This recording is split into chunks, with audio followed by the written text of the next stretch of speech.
the next window, but these yellows, they're going to help them out some. That's the strategy. Here's the restart.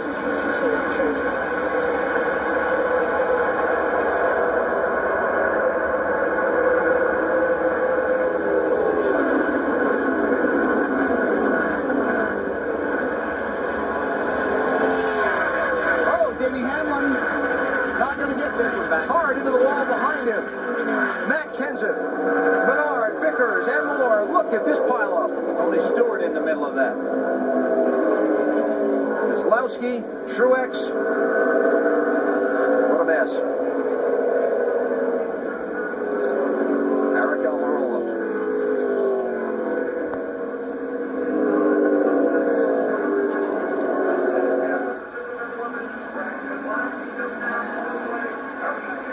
Hit from that. Glad to see he's unbuckling. Yeah, that right there shows just how hard.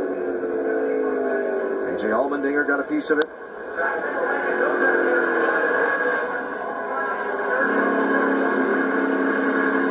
Vibration in the shifter is the least of Brad Keselowski's problems now. Did you just say the restarts have been tamed by Pocono standards so far today? Had been, but you knew it was coming. That one was. That one looked like a Daytona or a Talladega big one. It did. That's exactly what it looked like. And these drivers knew they had to get. We saw them 3 wide as they were coming off turn 1 over there. And you knew that they were just all trying to position themselves, get what they could right there. As much as we talk about it, the drivers understand it even more is what they have to do and position themselves as they were getting ready to get the best position they could before they make these final pit stops.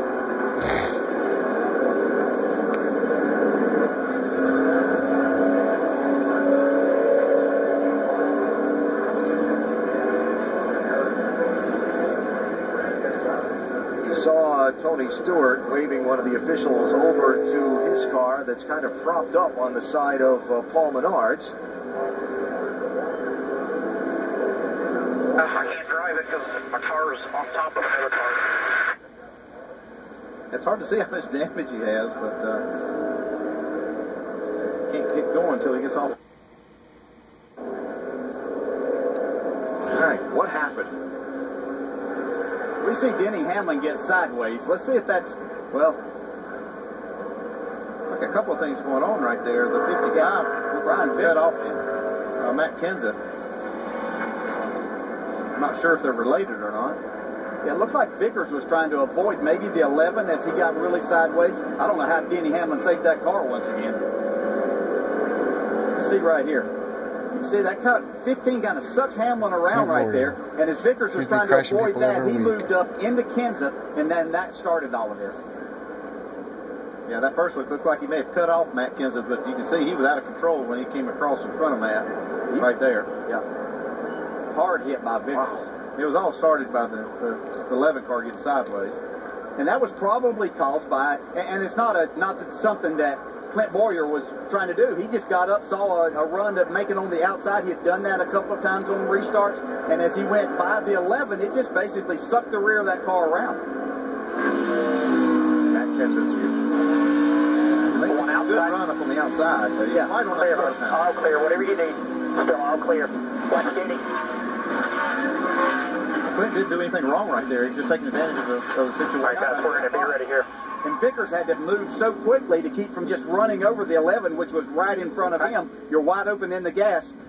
And all he could do was turn right to avoid that. Ride with Brad Keselowski. Still inside. Go, back now.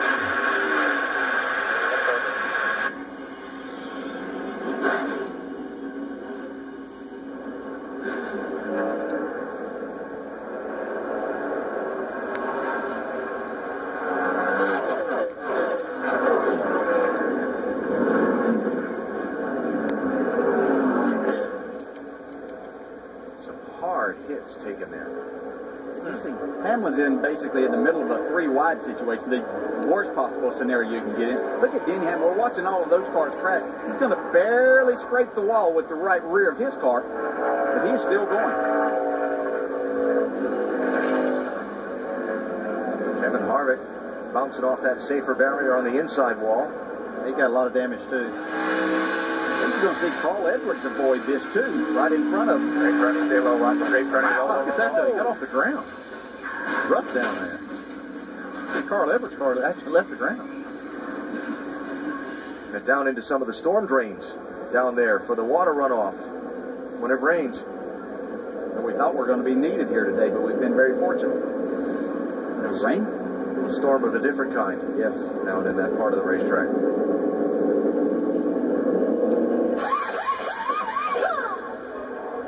So the hard hits there. Brian Vickers, Matt Kenseth, both drivers out of their cars. Paul Menard out of his car. Most of the others driven away. Brian Vickers had a solid day going. He'd been inside the top 10 all day, really pretty much the best Toyota here throughout the day. And then 99 car, Carl Edwards, you saw that ride he took down? He had to take it to the garage area and fix something. And there's smoke climbing out of his car. Obviously, once they got it down off the Menard car, the damage was too much to drive it back. Mayhem and chaos on a restart at Pocono, exiting turn number 1. Matt Kenseth did not have a pretty ride through it.